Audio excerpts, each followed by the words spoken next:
네, 할렐루야. 네, 하나님께서 우리를 사랑하시고 오늘 우리 이 자리 가운데 우리와 함께 하신 줄로 믿습니다. 네, 우리 괜찮으시면 옆에 계신 분들에게 한번 인사해 주셨으면 좋겠습니다. 하나님께서 우리를 사랑하십니다. 네.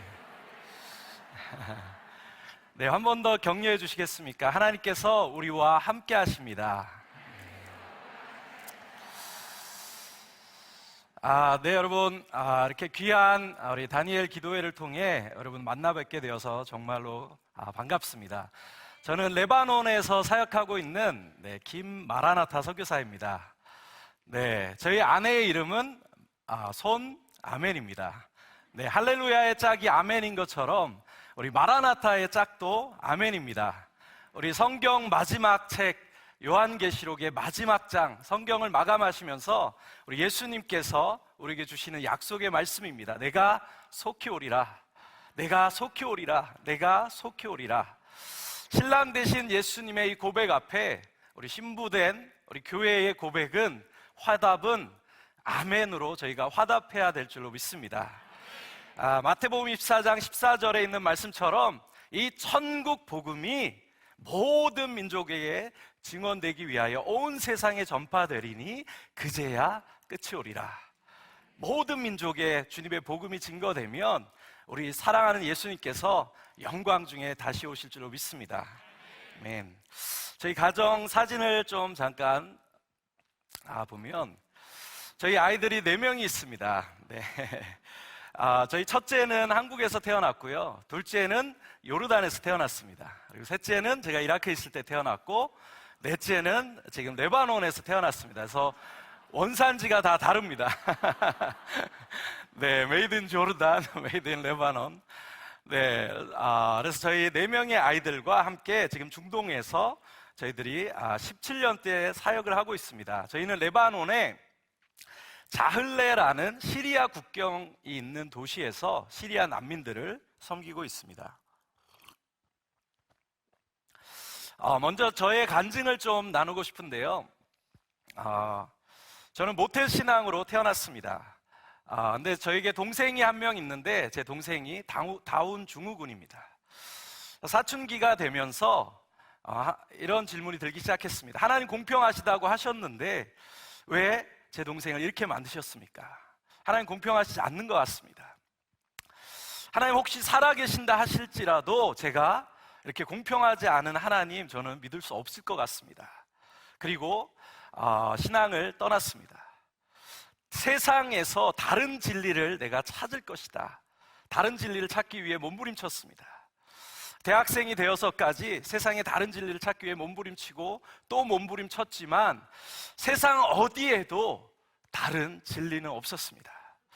그럴수록 제 마음은 더 공허해지고 그 공허해지는 마음을 채울 길이 없어서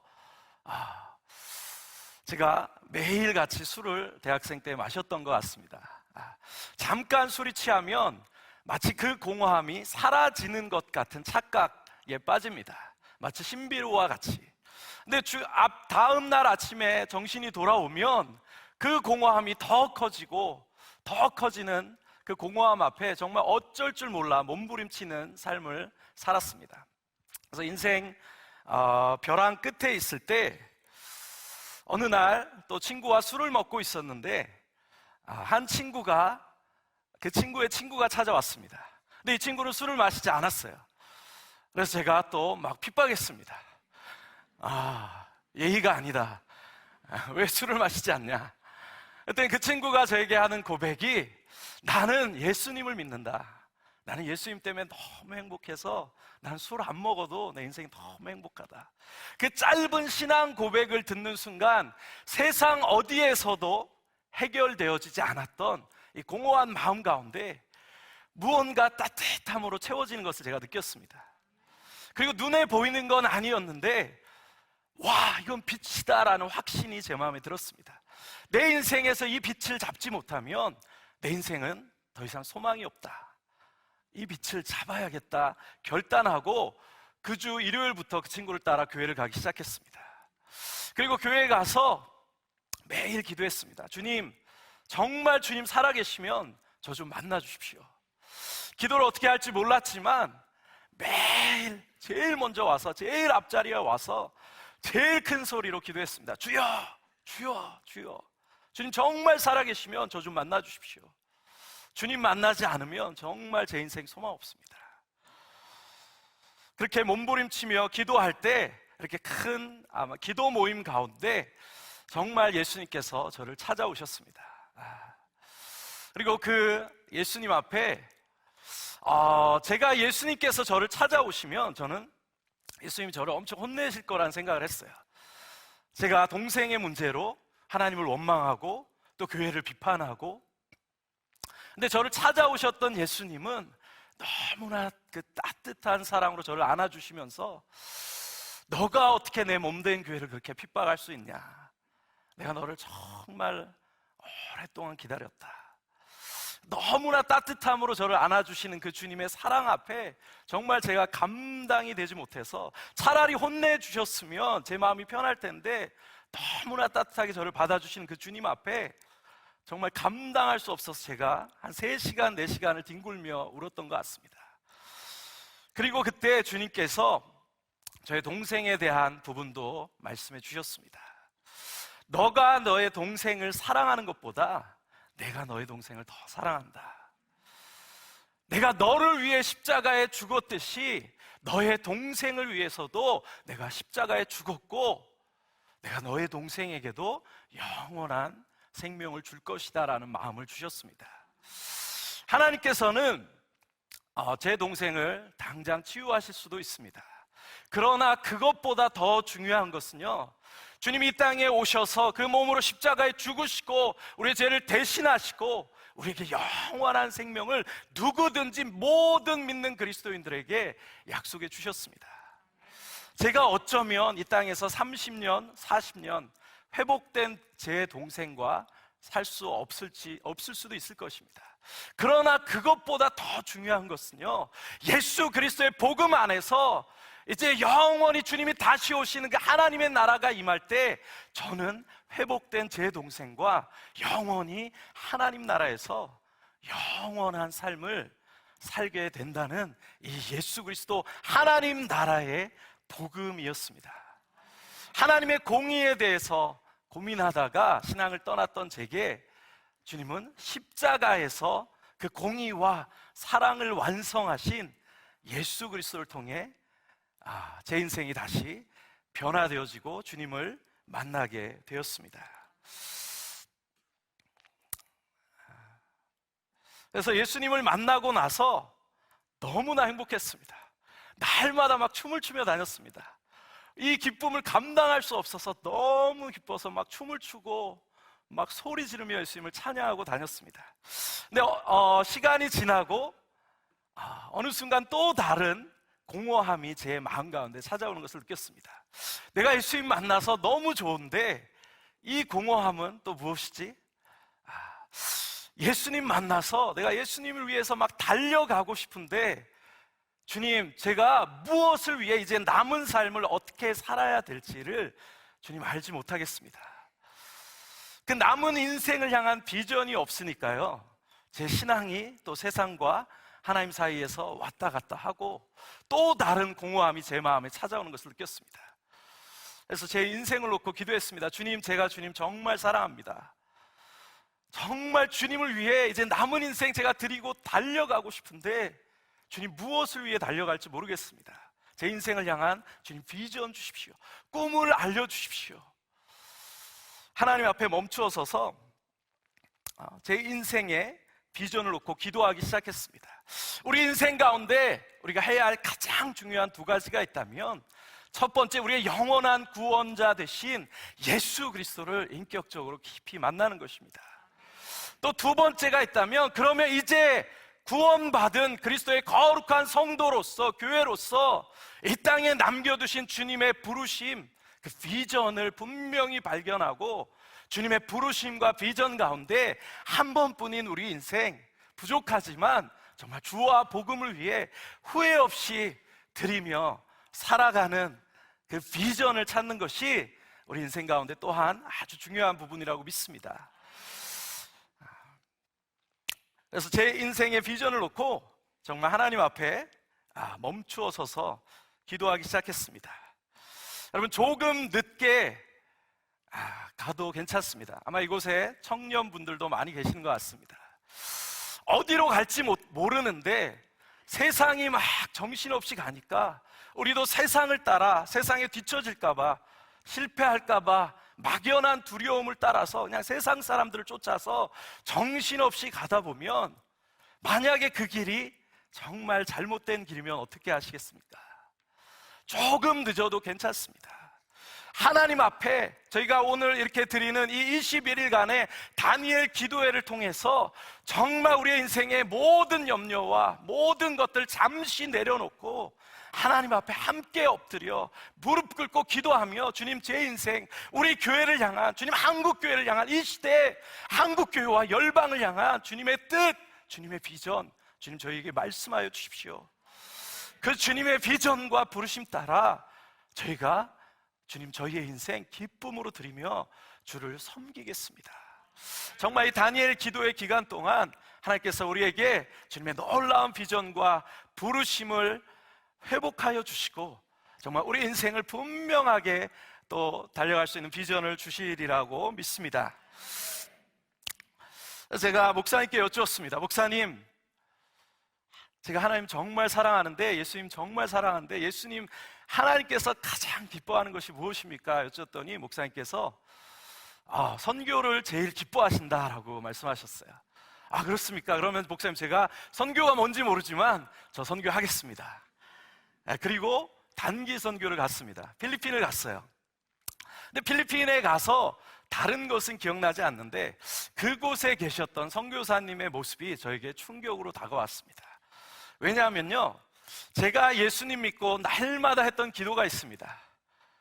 예수님, 저 선교사님, 목사님 이런 거 절대 시키지 마십시오. 저 주님 너무 사랑하지만 그런 거 절대 저 시키지 마십시오. 왜 그런 기도를 했냐면, 죄송하지만 그때 저의 눈에는, 죄송하지만 목사님, 선교사님들의 모습이 왠지 죄송하지만 좀 불쌍해 보였습니다. 자유도 없는 것 같고 뭔가 하나님 앞에 이렇게 얽매여서 막 끌려가는 것 같은 그 모습이 좀 저는 그렇게 살고 싶지는 않았습니다. 그냥 세상에서 멋지게 살면서 하나님도 섬기고 싶다는 막연한 마음을 가지고 있었어요. 그냥 세상에서도 성공하고 하나님도 열심히 섬기고 싶다는 이 혼합주의적인 마음을 가지고 있었습니다. 근데 제가 선교지에 가서 만났던 선교사님의 모습은요, 너무 멋있었습니다. 세상 앞에 자신의 달려갈 그 분명한 비전, 분명한 목표를 향해 너무 당당하게 서서 후회 없이 달려가시는 그 모습이요, 너무 멋있었습니다. 그래서 저도 그 모습을 보면서 하나님께 이런 기도를 드렸습니다. 하나님, 저도 저렇게 살고 싶습니다. 저도 제 인생 주님을 위해 정말 저렇게 멋지게, 또 세상 앞에 당당하게 주님 주신 비전 따라서 주님 저렇게 살고 싶습니다. 그리고 정말 돌아와서 제 인생을 놓고 목숨을 걸고 기도하기 시작했습니다. 주님 비전 주시지 않으면 저 주님 섬길 수 없습니다. 정말 목숨 걸고 기도할 때 하나님께서 마지막 순간에 창세기 12장 아브라함을 부르신 그 말씀을 제 인생을 향하신 말씀으로 주셨습니다. 어떤 특별한 경험이 아니고요, 창세기 12장 아브라함을 부르신 그 장면을 읽는데 제 안에 성령님이 주시는 깊은 내면의 확신이 있었습니다. 이 말씀이 내 인생을 향해 주신 하나님의 부르심과 약속의 말씀이다라는 확신이 있었습니다. 그래서 그 말씀을 붙잡고 너무 기뻐서 돌아와서 목사님께 말씀드렸어요. 목사님, 저도 드디어 제 인생을 향한 비전을 발견했습니다. 어떠니 목사님께서 형제 축하해, 하나님께서 형제를 선교사로 부르셨어 그러신 거예요. 정말 두려웠습니다. 나 같은 사람이 선교사를, 내가 나를 아는데 하나님, 제가 어떻게 선교를 합니까? 너무나 두려웠지만 또 동시에 정말 감당할 수 없는 기쁨이 있었어요. 나도 이제 내 인생을, 남은 인생을 정말 분명하게 달려갈 주님의 부르심과 비전이 있다. 너무나 기뻤습니다. 그래서 두려워하고 있을 그때에 하나님께서 시편 46편 10절 말씀 저희 같이 읽겠습니다. 너희는 가만히 있어 내가 하나님 됨을 알지어다. 내가 문나라 중에서 높임을 받으리라. 이 말씀을 통해서 주님께서 저를 격려해 주셨고 위로해 주셨고 저의 두려움을 제하여 주셨습니다. 맞습니다, 주님. 제가 하는 것이 아닙니다. 너희는 가만히 있어 내가 하나님 됨을 알지어다. 내가 문나라 가운데 높임을 받으리라. 맞습니다, 주님. 제 사역이 주님이 이 선교의 주인이십니다. 주님, 제가 부족하지만 믿음으로 순종하겠습니다. 기쁨으로 선교사로 헌신하게 되었습니다. 지금도 이슬람권에서 제가 17년째 사역하고 있지만 정말 무슬림들에게 열심히 복음을 전하고 많은 사역들을 하지만 때로는 아무런 열매가 보이지 않을 때가 있습니다. 그럴 때마다 저를 일으키고 또 일으키는 것은 어떤 특별한 경험이나 환상이나 어떤 다른 것이 아니라 저를 부르셨던 창세기 12장 그 하나님의 약속의 말씀이 넘어질 때마다 저를 또 일으키시고 또 일으키시고 그래서 믿음으로 또 일어나 결국 그 말씀 붙잡고 주님의 길을 가게 하는 줄로 믿습니다. 그래서 낙심되고 열매가 없을 때는 옥상에 올라갑니다. 그리고 이 말씀을 펴서 선포합니다. 그리고 밤하늘의 별을 바라봅니다.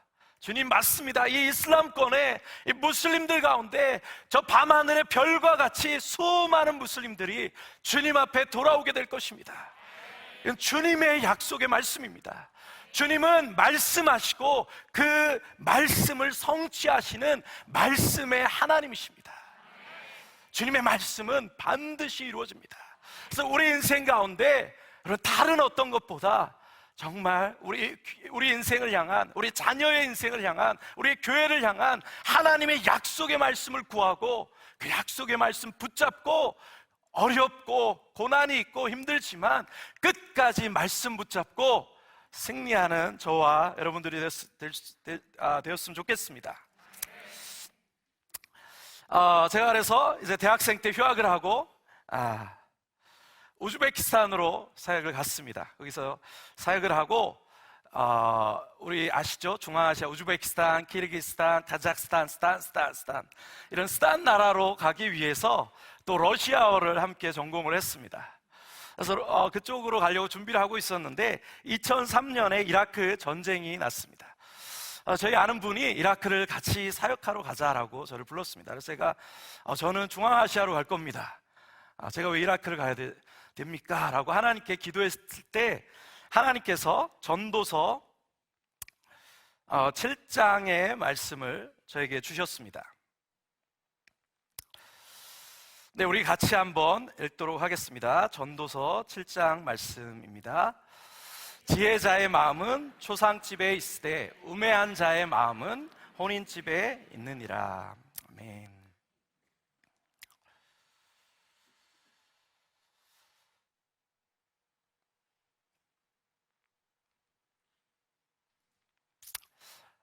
이 말씀을 통해서 하나님께서 저를 이라크로 부르셨습니다.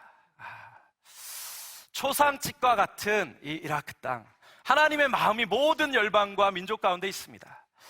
그렇지만 특별히 전쟁 중에 죽어가고 있는 초상집과 같은 이라크에 하나님의 마음이 급하시다라는 것을 알게 되었습니다. 그리고 그 초상집과 같은 그곳에 우리의 마음을 두는 것이 지혜이고 참 지혜자이신 하나님의 마음이 그곳에 급하시다라는 것을 알게 되었습니다. 제가 이라크로 2003년에 들어가서 이라크 전역을 다니며 복음을 전했습니다. 정말 그때 2003년 8월 전쟁 이후에 정말 수많은 이라크 사람들이 예수 그리스도의 복음에 반응하고 주님께 돌아오는 사건들을 경험하면서 정말 주님 그렇습니다. 주님의 마음이 이라크 땅에 있습니다. 주님 그렇다면 제가 순종함으로 이라크로 가겠습니다 라고 고백하며 이라크로 순종하며 나가게 되었습니다. 그래서 근데 2004년에 김선일 씨 사건이 나면서 제가 이라크를 들어가지 못하고 이제 요르단으로 가게 됐습니다. 그래서 요르단에 가서 우리 그 당시 요르단에 100만의 100만의 이라크 난민들이 요르단에 들어와 있었습니다. 그래서 저희가 거기에서 이라크 난민들을 섬겼고요. 그 다음에 요르단에는 또 수많은 팔레스타인 난민들이 있습니다. 그래서 저희들이 팔레스타인 난민들을 난민촌에 살면서 함께 섬겼고, 그리고 2014년 이라크에 또 1년 제가 들어갔었고, 하나님께서 레바논에 있는 150만의 시리아 난민들을 향한 마음을 주셔서 제가 또 지금 레바논에서 한 10년째 시리아 난민들을 저희가 섬기고 있습니다. 우리 좀 레바논 우리 사진을 좀 보여주시면 좋겠습니다.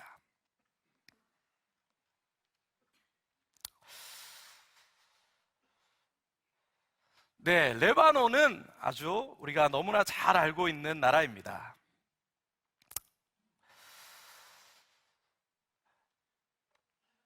우리 성경의 배경이 되는 땅이고요.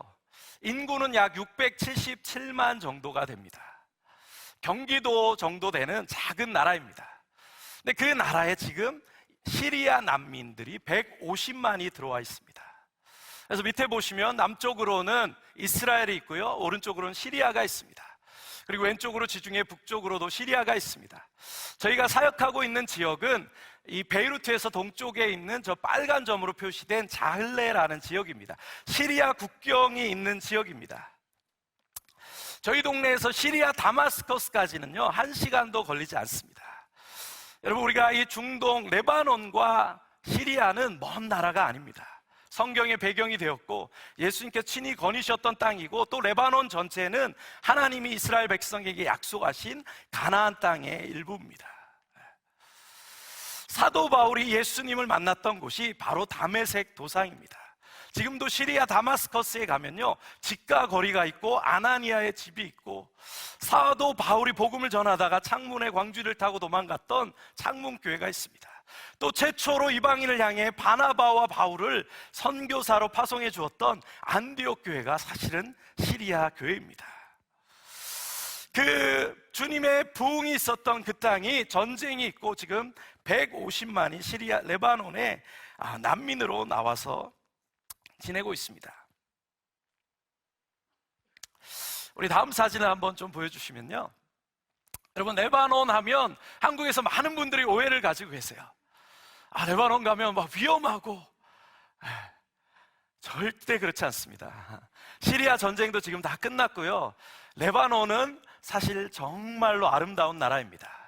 하나님의 약속이 있었던 가나안 땅, 축복의 땅이고요. 지금 저 사진을 보시면 레바논 별명이 있습니다. 중동의 스위스입니다. 네. 3,000m 되는 산들이 너무나 많습니다. 저희 집 앞에서 아침에 눈을 뜨면 바로 눈앞에 헐몬산이 있습니다. 6월, 7월까지 헐몬산 위에 눈이 있습니다. 그래서 레바논은요 3월, 4월에 산 위에서 스키를 타고 오후에는 지중해 바다로 가서 또 수영을 할 수 있는 세계에서 유일한 너무나 아름다운 나라입니다.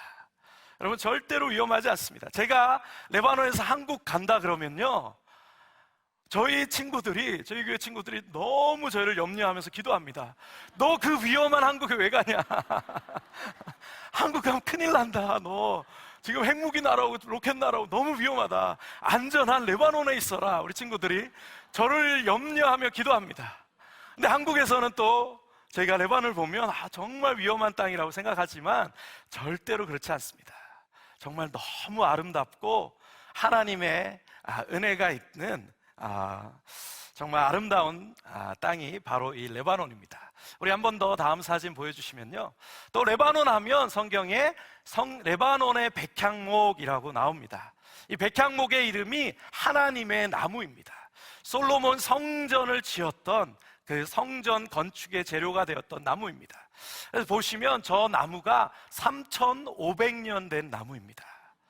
높은 곳에 지금도 3,500년, 4,000년을 백향목이 저렇게 아름답게 자라고 있습니다.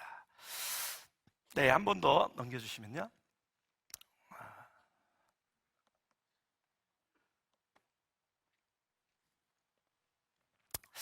네, 그리고 시리아는 2,200만의 인구가 있습니다. 그 중에 보시면 약 1200만 명의 난민, 시리아 국내에 있는 국내 난민, 시리아 해외로 떠난 해외 난민 포함해서 인구의 약 절반 가까운 사람들이 난민이 된 인류 역사에 유례없는 일들이 일어나고 있습니다. 저기에 보시는 저 많은 나라들 가운데 시리아 난민들이 지금 다 흩어져 살고 있습니다.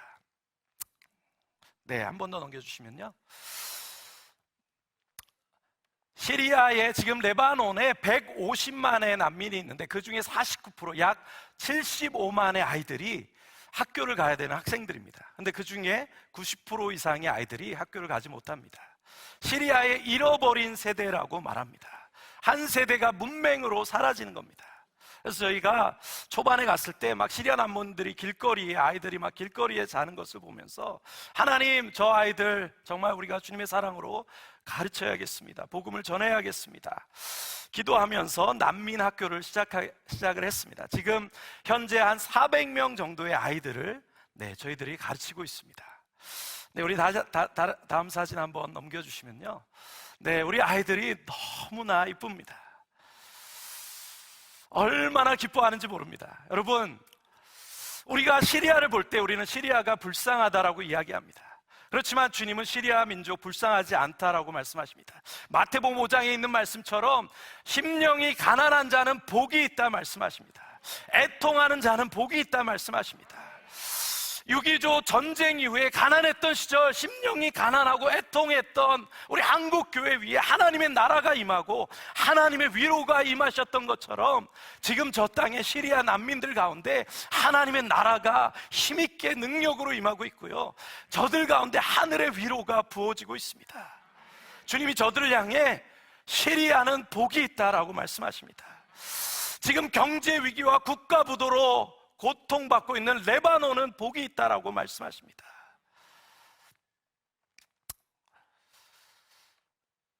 여러분, 우리가 그 땅에서 그들을 섬기는 것이 얼마나 큰 축복일지 모릅니다. 많은 분들이 선교사님을 만나면 이렇게 인사합니다. 선교사님 너무 고생이 많으시죠? 저는 당황스럽습니다. 저를 위해서 위로해 주시는 말씀이지만 주님을 섬기는 길이 너무나 어렵고 힘들고 많은 고난이 있을 때가 있습니다. 그렇지만요, 저는 이 길을 한 번도 고생이라고 생각해 본 적이 없습니다.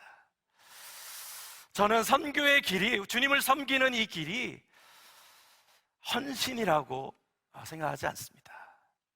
감히 우리를 위해 십자가 위에서 모든 것을 내어주신 그 주님 앞에 저희가 어찌 이거를 헌신이라고 이야기하겠습니까? 어찌 고생이라고 이야기하겠습니까? 죄로 죽을 수밖에 없는 이 인생을 찾아오셔서 구원해 주신 것만도 너무 감사한데, 정말 주님의 마음 속에 있는 그 비전을 나눠주시고 우리로 주님을 함께 주님을 섬길 수 있게 하도록 불러주신 이 부르심이 어찌 헌신이겠습니까? 선교는요, 축복이고 특권입니다. 주님을 섬길 수 있는 것은 축복이고 특권입니다. 때로는 표현할 수 없는 고난과 어려움이 있지만, 그러나 그 가운데 임재하신 하나님의 은혜, 주님의 그 감당할 수 없는 은혜가 부어지면요, 그 고난과 아픔은 순간 아무것도 아닌 것이 되는 것입니다. 저희는 그 위로를 우리 시리아 친구들 가운데 받습니다. 저희 친구들이 저희를 얼마나 사랑해 주는지 모릅니다. 저희를 위해서 울어주고요, 제가 학교를 가면 300명의 아이들이 저를 향해 달려와서 저를 안아줍니다. 제가 한국에서 선교지를 갈 때 아무도 저를 위해서 울어주는 사람이 없었는데, 우리 시리아 친구들이요, 제가 이렇게 한국을 1주일, 2주일 방문하면 저를 위해서 그렇게 울어줍니다. 가지 말라고. 그래서 제가 얘기합니다. 이거 죽으러 가냐? 1주, 2주 갔다 온다. 근데도 저를 위해서 우리 시리아 친구들이 정말 펑펑 울어주면서 제가 돌아오기만 기다립니다. 그 친구들을 통해서 저희가 오히려 더 큰 사랑을 받습니다.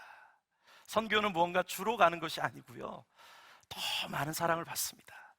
저희가 그 소망 없는 그들에게 나아가서 작은 사랑 줬을 뿐인데, 그 친구들은 그 작은 사랑에 너무 기뻐합니다. 한 번도 들어본 적 없는 복음, 한 번도 받아본 적 없는 그 예수님의 사랑, 그 사랑 앞에 우리 친구들이요 너무 기뻐합니다. 그리고 저희 가운데 더 큰 사랑을 돌려줍니다. 저희가 오히려 더 많은 사랑을 받습니다. 한국에서는 저희가 많은 것을 줘도 우리 아이들이 기뻐하지 않습니다. 감사하지 않습니다. 네, 우리 아이들 시리아, 레바논에 우리 시리아 친구들에게 보내십시오. 우리 아이들의 감사가 회복될 겁니다. 우리 아이들은 정말 작은 것 하나에도 너무 기뻐하고 감사하고 저희 가운데 더 큰 사랑을 돌려줍니다. 아침마다 제 책상에 가면 꽃이 있고요, 선물이 있고, 길에서 오다가 줄 게 없으니까 막 들꽃이라도 꺾어서 제 책상 위에 올려줍니다. 그런 사랑을 저희가 어디 가서 받을 수 있겠습니까? 정말 주님을 섬길 수 있는 것은 정말 특권인 줄로 믿습니다. 지금 레바논에 여러분 아시는 것처럼 국가 부도 사태입니다. 레바논 베이루트 폭발 사건 이후에 지금 국가가 완전히 부도 사태에 있습니다. 전기가 하루의 절반 가까이 전기가 들어오지 않습니다. 기름이 공급되지 않아서 여러분께서 아마 뉴스에서 많이 보셨을 겁니다. 그래서 공무원들의 월급이 1,500불이었는데 지금 70불이 됐습니다. 근데 전기세가 100불이 넘습니다. 청년들이 소망이 없습니다. 그 나라를 떠나는 것이 그 땅의 청년들의 유일한 소망입니다. 레바논 청년들의 상황이, 레바논 국민들의 상황이 이렇게 어렵다면요, 그 안에 있는 150만 시리아의 난민들의 상황은요 훨씬 어렵습니다. 10년이 지나면서 지금 국제사회가 시리아에 아무도 관심을 갖지 않습니다. 많은 NGO들도 다 우크라이나로 지금 떠나가고 있습니다. 레바논 정부는 이 150만의 시리아 난민을 쫓아내려고 계속 이들을 쫓아내기 위해서 시도하고 있습니다. 시리아로 돌아갈 수도 없고, 레바논에서도 거주할 수 없고, 유럽으로 가는 길도 지금은 막혀 있습니다. 정말 갈 곳이 없는 이 시리아 민족. 코로나로 우리 교회들도 여러 가지 상황 가운데 사역들이 많이 위축되고 있습니다. 정말 이 소망 없는 시리아 난민들, 한국의 상황도 너무나 어렵지만, 저희들의 상황도 너무나 어렵지만, 우리가 눈을 들어 열방을 바라보면요, 우리 파키스탄 영상 보신 것처럼 지금 전 세계는 정말 저희의 고난과 아픔과 비교할 수 없을 정도로 많은 환난 가운데 있습니다. 그래서 우리 시리아를 위해서, 레바논을 위해서 우리 한국교회가 함께 기도해 주시기를 요청드립니다. 한국교회가 어렵다 말하지만 그렇지 않습니다. 여전히 하나님께서 한국교회를 사용하고 계세요. 한국교회가 지금 세계 선교의 리더 국가로 하나님께서 사용하고 계십니다. 세계 선교의 중심이 서구교회에서 이제 아시아, 한국과 중국교회를 중심으로 한 아시아 교회로 넘어왔습니다. 그 가장 앞에 한국교회가 있습니다. 한국교회 기도가 많이 약해졌다라고 이야기하지만요, 우리가 전 세계 교회를 보면 여전히 한국교회의 기도가 가장 뜨겁습니다.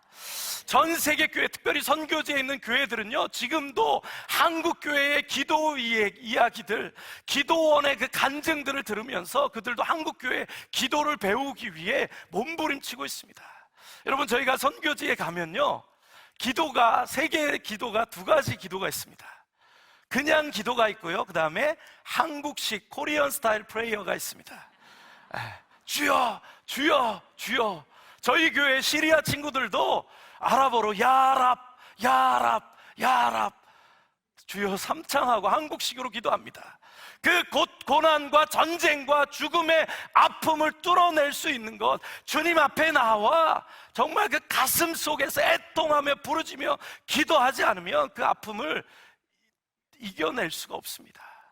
그래서 그들은 오히려 한국교회의 기도를 배우고자 몸부림치며 한국교회를 따라 기도하고 있습니다. 저희 선교사님들을 만나도요, 미국 선교사님들 만나도 기도하기 전에 항상 물어봅니다. 우리 그냥 기도할래? 아니면 한국식으로 기도할래?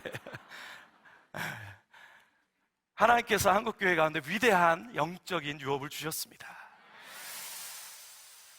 한국교회가 무너지면요, 한국교회 기도가 무너지면 세계 선교도 여러분 어렵습니다.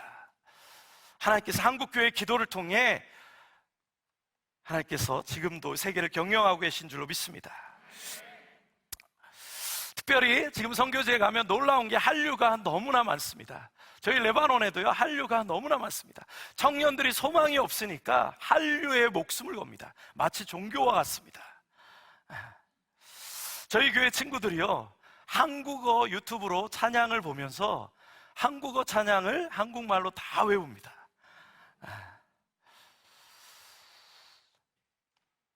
여러분, 레바논이 중동에서 성형 수술을 가장 많이 하는 나라입니다. 근데 우리 중동의 친구들은요, 한국 사람의 외모를 부러워합니다. 우리 한국 사람들은 다 BTS처럼 잘생긴 줄 압니다. 어디를 가든지 일단 한국에서 왔다 그러면 환영받습니다. 그리고 한국의 드라마와 그런 K-팝 가수들의 이야기를 꺼내면서 자연스럽게 친구가 됩니다. 여러분, 이게 어떻게 가능한 일이겠습니까? 하나님께서 여전히 한국교회를 이 세계 선교의 리더로 쓰시기 위해서 한국 민족을 축복해주고 계신 것입니다. 너무나 선교적으로 아주 좋은 도구가 되고 있습니다. 그래서 우리 중동에 있는 친구들 수술할 때 항상 하는 이야기였어요. 한국 사람처럼 그 친구들은요, 코를 작게 하는 수술을 합니다. 코를 낮추는 수술을 합니다. 눈을 작게 하는 수술을 합니다. 여러분, 자부심을 가지십시오. 하나님께서 세계의 이 미의 기준을 바꿔주셨습니다. 저희의 코와 이 눈을 저들이 너무 부러워하고 있습니다. 이 쌍꺼풀 없는 작은 눈을 너무나 부러워합니다, 여러분. 네, 하나님 주신 축복입니다. 아멘. 네. 정말 하나님께서 이 시대에 한국교회를 여전히 사용하고 계십니다. 우리 시편 110편 3절 말씀 같이 아까 읽으셨지만 한 번 더 읽도록 하겠습니다. 주의 권능의 날에, 네, 중간에 말씀이 생략됐는데요, 우리 이 말씀 너무나 잘 아시는 말씀입니다. 주의 권능의 때에, 마지막 때에 새벽 이슬 같은 주의 청년들이 거룩한 옷을 입고 즐거이 헌신하겠다라고 말씀하고 계십니다. 그래서 이 말씀은 우리 청년들을 향한 말씀입니다. 그렇지만 여러분, 성경이 하나님께서 말씀하시는 청년은요, 육체의 나이가 아닙니다. 우리 장로님들, 권사님들 기뻐하십시오. 우리가 다 하나님 나라에서 청년인 줄로 믿습니다. 이거는 육체의 나이를 이야기하는 것이 아니고요. 그래서 우리가 이 말씀을 읽을 때 어떻게 해석을 하냐면, 새벽 이슬 같은 청년, 청년들은 새벽 이슬처럼 맑고 깨끗해, 이렇게 일반적으로 해석을 하십니다. 맞습니다. 그러나 여러분, 중동에 가서 보시면요, 저희가 선교지에서 사역할 때 가장 큰 축복은 성경이 쓰여진 곳이 바로 저희가 살고 있는 지역입니다.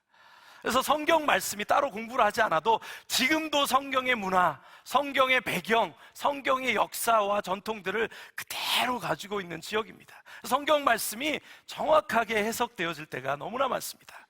이 중동의 기후를 보면 이 말씀이 어떤 의미인지 정확하게 아실 수 있습니다. 새벽 이슬 같은 청년이라는 이야기는요, 우리 아시는 것처럼 중동에는 1년 내내 비가 오지 않습니다. 그렇죠? 겨울에 잠깐, 우기 때 비가 잠깐 옵니다. 그때 이 중동 땅에 레바논을 보시면 푸르른 나무들이 있고 백향목이 3,500년, 4,000년 푸르게 그 생명력을 유지하고 있습니다.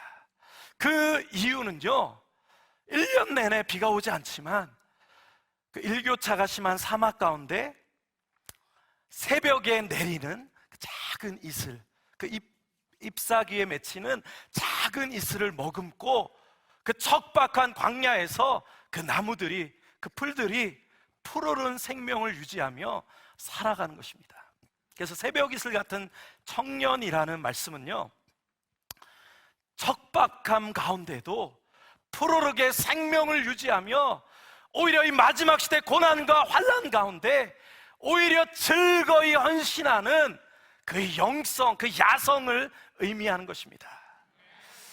시대가 어렵지만, 정말 지금 내가 아무것도 가진 것이 없는 것 같지만, 내 삶에 많은 문제들이 있지만 주님 주시는, 날마다 주시는 주님의 말씀, 날마다 주님을 만나 기도하는 이 기도 예배 가운데 그 작은 주님의 말씀과 은혜 붙잡고 그걸로 오히려 기뻐하고 즐거워하며 오히려 고난 가운데 주님을 바라보고 즐거이 헌신하는 그 야성, 그 믿음의 야성을 가진 그리스도인들은 주님의 청년입니다. 여러분, 우리가 모두 청년입니다. 이 마지막 시대 청년의 야성을 가지고 이 시대 가운데 함께 일어날 수 있기를 소망합니다. 우리 괜찮으시면 옆에 계신 분들에게 한번 격려해 주시겠습니까? 우리가 그리스도의 청년입니다.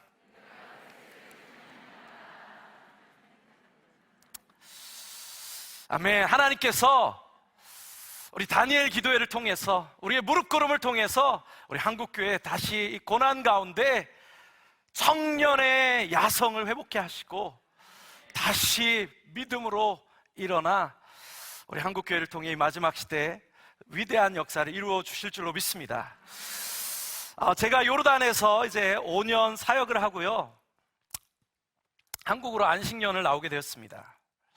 안식년을 나왔는데 저희 파송했던 교회가 이제 문을 닫게 되었습니다. 또 다른 많은 후원교회들도 문을 닫게 되었고, 또 어떤 목사님은 문을 닫게 되었습니다. 그래서 파송교회와 후원교회들이 갑자기 사라졌습니다. 그리고 하나님께서 선교단체도 사임하게 하셨고, 저희가 관련된 모든 관계와 사람들을 끊으시고 저희를 광야로 보내셨어요. 요르단에서 제가 5년 동안 최선을 다해서 무슬림들에게 복음을 전하고 정말 요르단 마을 다니면서 사역을 했습니다. 근데 아무 열매도 없는 것 같았고, 또 사역자들과의 관계도 어려워졌고, 정말 망한 것 같은 심정으로 한국에 돌아왔습니다. 정말 원망하는 마음이 생겼어요. 하나님, 제가 20대부터 지금까지 주의 복음을 위해, 선교를 위해 달려왔는데 하나님, 그 결과가 왜 이렇습니까? 저는 최선을 다했습니다. 그리고 광야 가운데 이제 혼자 있는데 그곳에서 제가 하나님을 깊이 만나기 시작했습니다. 하나님께서 저를 광야로 보내신 것이 정말 저를 살리시기 위함이셨다는 것을 알게 되었습니다. 왜냐하면 제가 요르단에서 열심히 사역했던 이유가 있습니다. 하나님을 사랑해서이기도 하지만 제 마음 가운데 더 큰 부분은 교회와 사람들에게 인정받는 유명한 사역자가 되고 싶은 이 영적인 야망이 있었습니다. 그래서 하나님께서 망하게 하신 것이 축복이었죠. 그래서 사람들 앞에서 저를 끌어내시고 광야 한가운데 던져 놓으셨습니다. 사람들의 인정받고 싶은 그것이 거쳐지니까 광야 한가운데서 하나님이 다시 보이기 시작했고, 하나님과 깊이 제가 만나게 되었습니다. 그리고 정말 주님께 고백했습니다. 주님, 감사합니다. 정말 주님, 저를 살리시려고 망하게 하셨군요. 그리고 제가 주님을 깊이 만나고 이제 선교지로 다시 나가야 되는데 나갈 방법이 없었습니다. 파송교회도 없어졌고요, 단체도 없어졌고, 도저히 나갈 수 있는 방법이 없었어요. 근데 어떤 한 회사에서 연락이 왔습니다. 이라크에 큰 프로젝트를 하는데 중동 지역 전문가가 필요하다. 저한테 연락이 왔습니다. 그래서 제가 이라크로 보내준다니까 저는 너무 기뻐서 그럼 제가 이라크로 가겠습니다 하고 회사를 통해서 이라크를 들어가게 됐습니다. 저는 일하러 간 게 아니라 이라크에 가서 10년 동안 못 들어갔는데 하나님, 제가 이라크에 이렇게 문을 열어주셔서 감사합니다. 선교하러 들어갔습니다. 근데 회사에서 저는 회사 일을 한 번도 해본 적이 없습니다. 대학생 때부터 선교만 했습니다. 근데 처음으로 그때 제가 정직원으로 뽑혔다라고 얘기를 하니까 주변에서 막 너무 기뻐하시는 거예요. 저는 사실 너무 창피한 이야기인데 정직원과 계약직이 있다는 것조차 몰랐습니다. 왜냐하면 저는 대학생 때부터 오직 선교만 해서 회사를 전혀 몰랐어요. 정직원이 뭔데? 좋은 거야. 그리고 제가 요르단에서부터 사역했던 모든 기관들을 다 경력으로 인정해서 저를 매니저급으로 엄청 높게 뽑아줬어요. 저는 회사 일 하나도 할 줄 모르는데. 그리고 연봉을 너무 많이 줬습니다. 억대 연봉을 줬어요. 저는 20대부터 소위 말하는 이제 페이스 미션이라고 합니다. 믿음 선교. 10원 하나 받지 않고 정말 10원 한 푼 받지 않고 믿음으로 주님만 의지하며 지금까지 살아왔는데 첫 연봉이 억대였어요. 그래서 너무 많이 줘서 제가 너무 당황스러웠지만, 그래서 이라크에 소위 말하는 대기업이었습니다. 그래서 이라크에 들어가서 있으면서, 근데 하나님께서 저희를 참 훈련하시고 많은 것을 가르쳐 주신 시간이었습니다. 왜냐하면 저희가 막 그 전에 선교제 살 때는 한 달에 작은 돈 가지고 너무 행복하게 살았는데, 이 막 돈이 너무 많잖아요. 근데 어떻게 쓸 줄을 모르는 겁니다. 페이스 미션 할 때 10원 하나 받지 않아도 하나님 안에서 부족함이 없었는데, 하나님이 갑자기 큰 돈을 주시니까요, 저희 안에 너무 큰 욕심들이 생겨나니까 억대의 돈을 받는데도 부족한 겁니다. 다른 거 한 거 없어요. 저희 아이들 그동안 못 해준 거 해주고 그냥 아이들을 위해서 했는데 부족한 거예요. 그걸 통해서 무엇을 배웠냐면요, 저는 늘 믿음 선교를 했기 때문에 재정 훈련이 너무 잘 돼 있다고 생각했는데, 하나님께서 제 안에 얼마나 제가 돈을 사랑하는지를 적나라하게 드러내 주셨습니다. 우리가 없을 때는 누구나 겸손합니다. 그러나 진짜 실력은 하나님께서 은혜를 주시고 축복을 주실 때 우리의 진짜 영성이, 실력이 드러나는 겁니다. 그래서 제가 그때 정말 회개했어요. 하나님, 제가 돈을 너무나 사랑했던 사람입니다. 사도 바울이 고백했던 것처럼 내가 가난할 때나 풍부할 때나 일체의 비결을 배워야 되는데, 주님, 제가 너무나 준비가 되지 않았습니다. 그리고 회개했습니다. 그리고 그곳에서 일을 하면서 이제 제가 이라크 정부의 높은 분들을 만난 일을 했습니다. 근데 그 당시가 이래 전쟁 이후에 이라크의 상황이 어려웠습니다. 그래서 어떤 일을 하려고 하면 소위 말하는 이제 뇌물을 좀 요구하는 경우들이 많았어요. 그래서 높은 분을 만나러 갔는데, 어느 날 저에게 너 이 일을 하려면 종이를 좀 가져와, 이러는 거예요. 저는 회사 일을 한 번도 안 해봐서 또 순진하게, 와, 이라크 전쟁 이후에 지금 이라크 관공서에 A4 용지가 하나도 없나 보다. 그래가지고 제가 그 정도는 내가 줄 수 있지.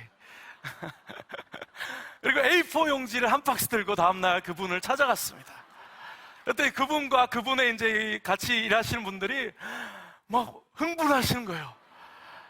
왜냐하면 종이 가져오라는 이야기가 돈 가져오라는 은어였습니다. 근데 제가 저는 회사 일을 안 해봤으니까 그걸 몰라가지고 순진하게 너무 해맑은 모습으로 A4지를 한 박스 들고 그분에게 찾아갔어요.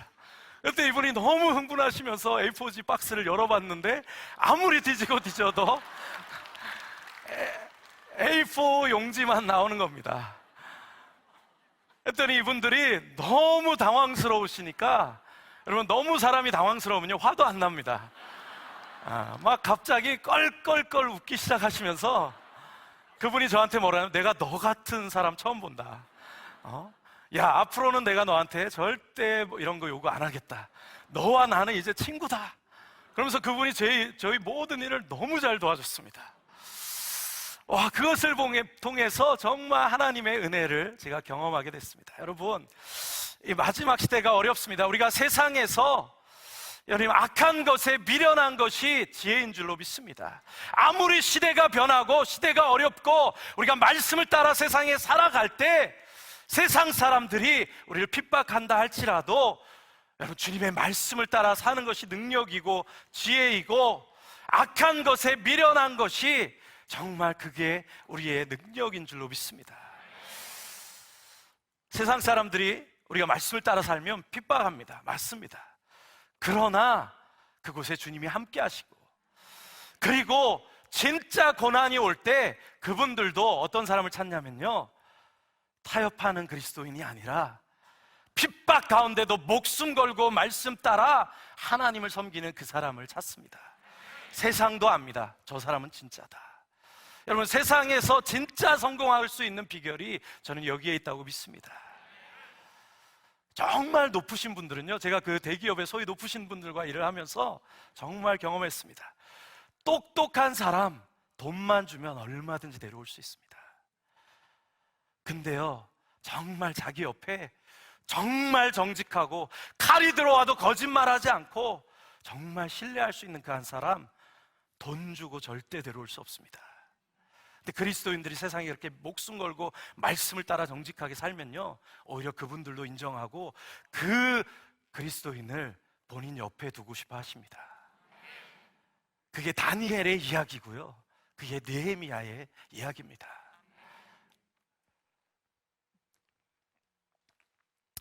이 마지막 시대에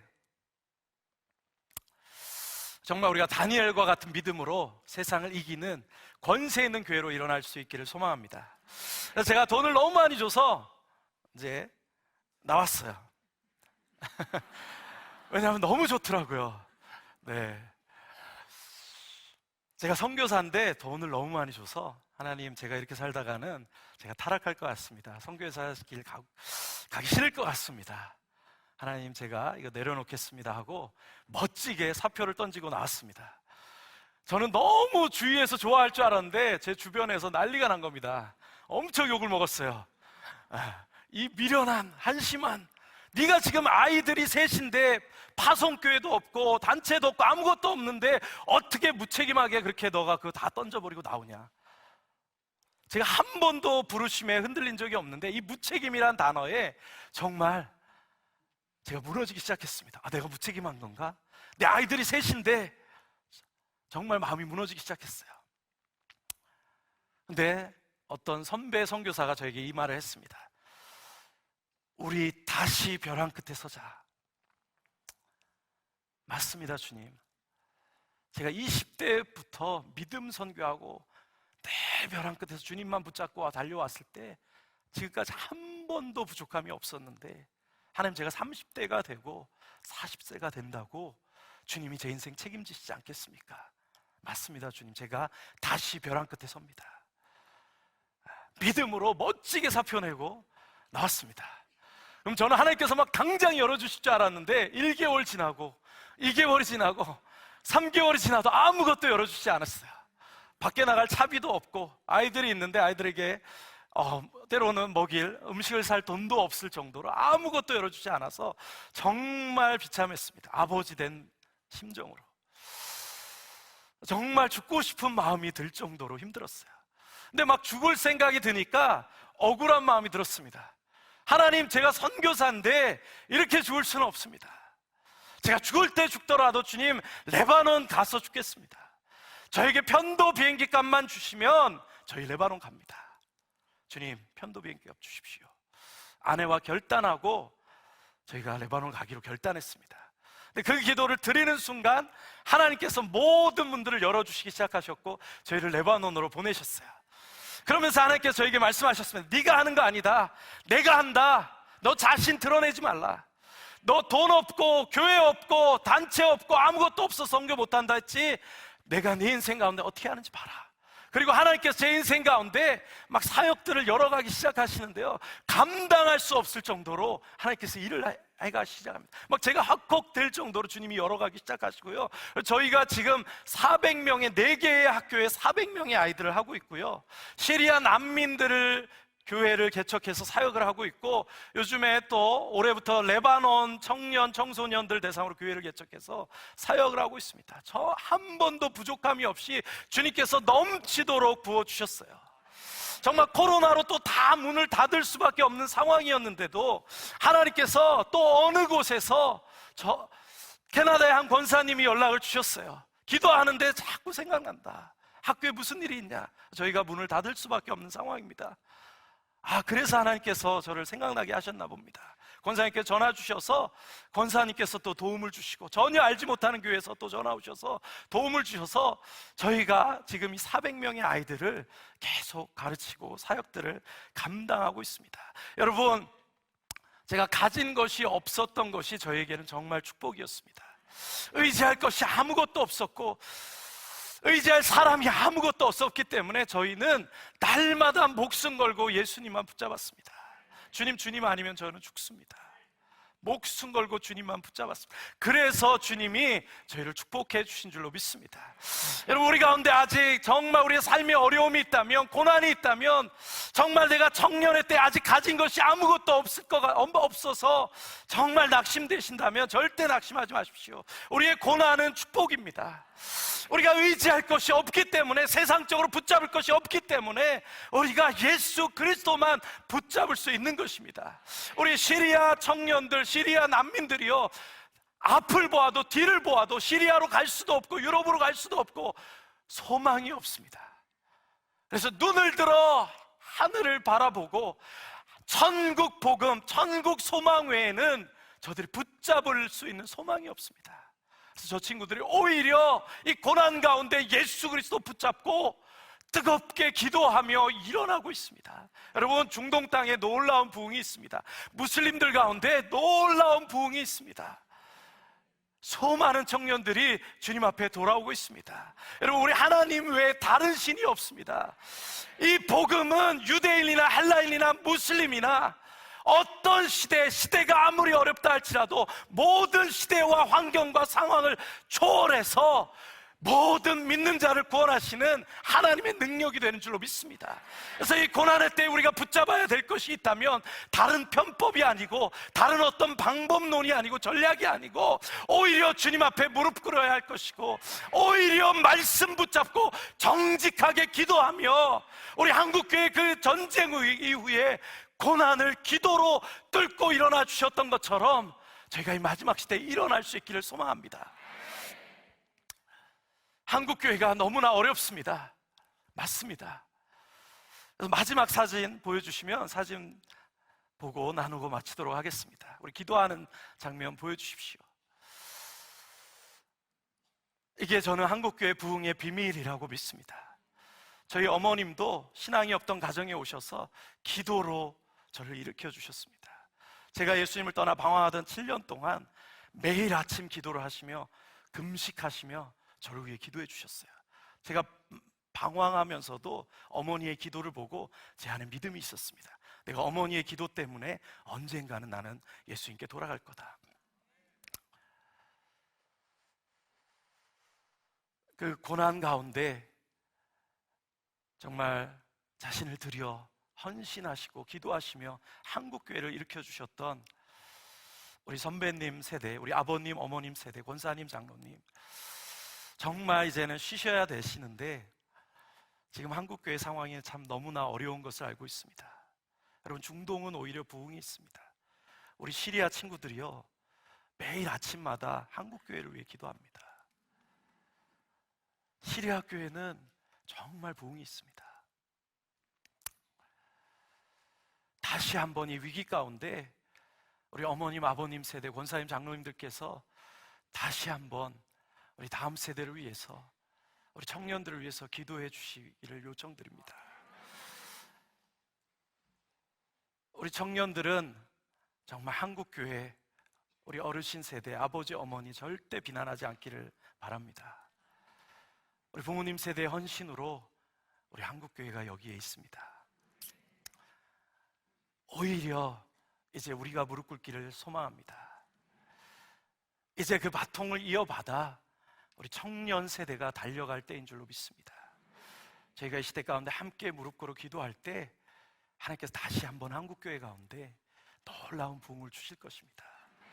그리고 다시 한번 이 마지막 시대 한국교회를 통해 열방의 민족을 살려주시리라 믿습니다. 우리 조금 시간이 지났지만 우리 죄송하지만 우리 짧은 우리 시리아 현지 친구의 간증 영상 함께 보시고 기도하고 마쳤으면 좋겠습니다.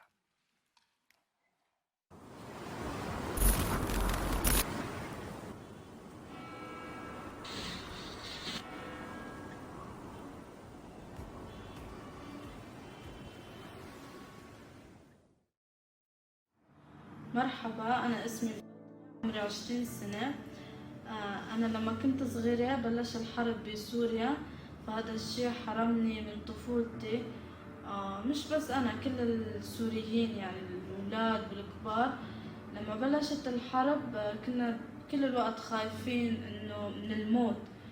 مشان هيك قررنا إنه نترك سوريا ونجي على لبنان، لأنه ما كان في شيء مقدم لنا، كان الوضع كتير صعب. منشان هيك فكرنا انه نجي على بلد تاني، هذا الشيء كتير منيح بالنسبة لنا. بس لما اجينا على لبنان كمان الظروف كانت صعبة، ما فينا نسكن ببيت، ما فينا نروح على المدرسة لانه كل شيء غالي هون، فسكننا بخيمة. هذا الشيء كان كتير صعب، انه ما كنا نروح على المدرسة. بس بعد فترة انا تقابلت مع الاخوة الكوريين وبلشت، فتحوا هون مدرسة البنات، فهذا الشيء كان كتير منيح للصبايا اللي مثل عمري، لأنه نحن ما فينا الشباب والبنات يدرسوا مع بعض، فهذا الشيء كان كتير صعب بالنسبة لنا. بس لما فتحوا هون كنا كتير مبسوطين.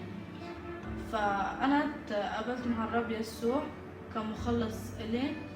هذا الشيء كان كتير صعب بالنسبة إلي. ليش؟ أنا مسلمة، ما فيني أترك ديني وأتبع دين تاني، بس أنا بالإيمان، لأنه شفت المحبة من خلال الرب يسوع. ليش؟ أبي وأمي كانوا منفصلين عن بعض. أبي كان عنده مرة تانية وعنده بنت تانية من المرة التانية، وهو كان دايما عايش بالشام مع مرته التانية. فهذا الشي كان كتير صعب إلي. كنت دايما فكر إنه هو بيحب عائلته، مشان الله ما بيحبني، مشان هيك أبي متجوز وعنده بنت تانية. بس لما تقابلت مع الله، الله ملأ قلبي بالمحبة بالفرح. فأنا قررت إنه أتعمد. بس هذا الشيء كان بالنسبة لي بخوف، لأنه أنا لا، إذا حدا بيعرف هذا الشيء كتير بخوف. كنت متوترة. بس بالحلم أنا شفت الرب في مكان ماي، وحدا لابس لباس أبيض وعم يقول لي تعالي تعالي. فأنا بالإيمان تعمدت. مريت بظروف ومشاكل كتيرة، بس أنا بالإيمان كنت كل يوم صلي، يا رب ساعدني، يا رب بدي كمل معك يا رب بالطريق يلي أنت اخترت لي إياه. فأنا درست مدرسة الرؤية، واخترت إني يكون حلمي مرسلة للعالم وخصوصي تركيا. بس ما رحت. ليش؟ لأني ما عندي جواز سفر وفيزا، بس عندي إيمان إنه الله راح يرسلني لتركيا يوما ما. فهون حياتنا هلا كتير نشكر الرب، كتير مبسوطين رغم الظروف يلي برا بلبنان والمشاكل. بس نحن نشكر الرب لأنه الله خلصنا واختارنا من العالم وجابنا للكنيسة لحتى نتقابل مع الله ونكون عنا فرح وسلام حقيقي ومحبة حقيقية. فأنا كتير مبسوطة لأنه بنشارك كلمة الرب يسوع مع البنات اللي مثل عمري، وهن كمان عم يجوا على الكنيسة بالفرح. كتير مبسوطين، ما عندهم مكان تاني لحتى يروحوا عليه أو شي، بس هون الكنيسة والمدرسة بالنسبة لهم كملجأ لحتى يخلصوا من الفرح، يخلصوا من الحزن والهموم اللي عندهم إياه. فهون المكان مملوء بالفرح وبالنعمة من خلال الأخوة الكوريين اللي موجودين معنا، دايما بيدعمونا بالصلاة، بيوقفوا معنا من خلال إذا كانت ظروفنا صعبة وعنا مشاكل، دايما هم واقفين معنا بالصلاة.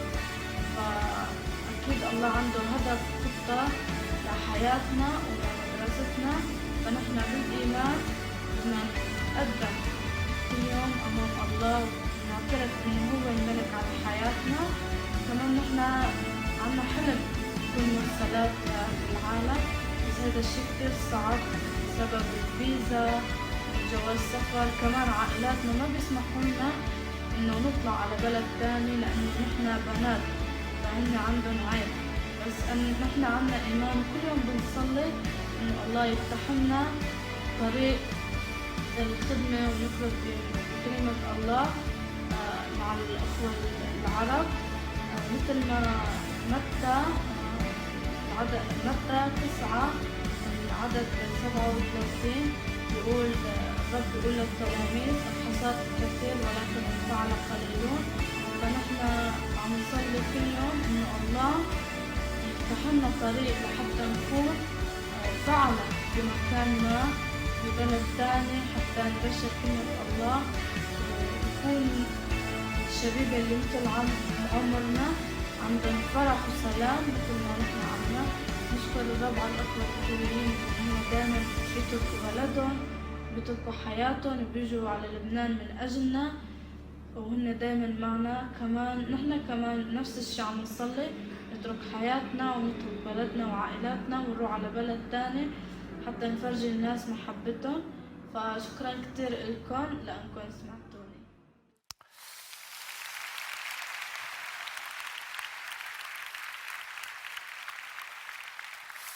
네, 우리 이 시간에 같이 기도하고 마쳤으면 좋겠습니다. 우리 괜찮으시면 좀 자리에서 일어나셔서 저희 함께 기도했으면 좋겠습니다. 우리 하나님은 지금도 살아계십니다. 여전 우리의 상황이 어렵지만 우리의 눈을 들어 열방을 바라보면 지금도 우리 주님은 살아서 여전히 역사하고 계시고 역사를 주관하고 계시는 하나님이심을 고백합니다. 우리 시리아 친구들의 고백과 같이 우리가 이 고난 가운데 주님 우리 자신을 바라보지 않겠습니다. 우리의 문제에 파묻혀 있지 않겠습니다. 우리 믿음의 눈을 들어 크고 위대하신 그 주님의 영광을 바라보고 주님의 영광을 열방 가운데 선포합니다. 주님의 그 영광으로 우리 가정을 덮어주시고 하나님 우리 인생의 문제를 덮어주시고 한국교회 어려움 위에 덮어주시고 주님 한국교회 다시 일어나게 하여 주십시오. 이 고난 가운데 청년의 야성으로 다시 일어나 기도하며 우리가 한국교회 섬기기 원합니다. 주님 한국교회 가운데 세일을 행하여 주십시오. 우리 다음 세대에 일어나게 하여 주십시오. 주님 아랍 이슬람들이 주님께 돌아오게 하여 주십시오. 하나님 우리 인생 부족하지만 주의 영광을 위해 사용하여 주십시오. 우리 한국교회 사용하여 주십시오. 복을 주십시오. 선교 복을 주십시오. 다음 세대들 살아날지어다. 주님 우리가 기도합니다. 한국교회 복을 허락하여 주십시오. 우리 함께 주님의 이름을 부르며 함께 기도하며 나가겠습니다. 주여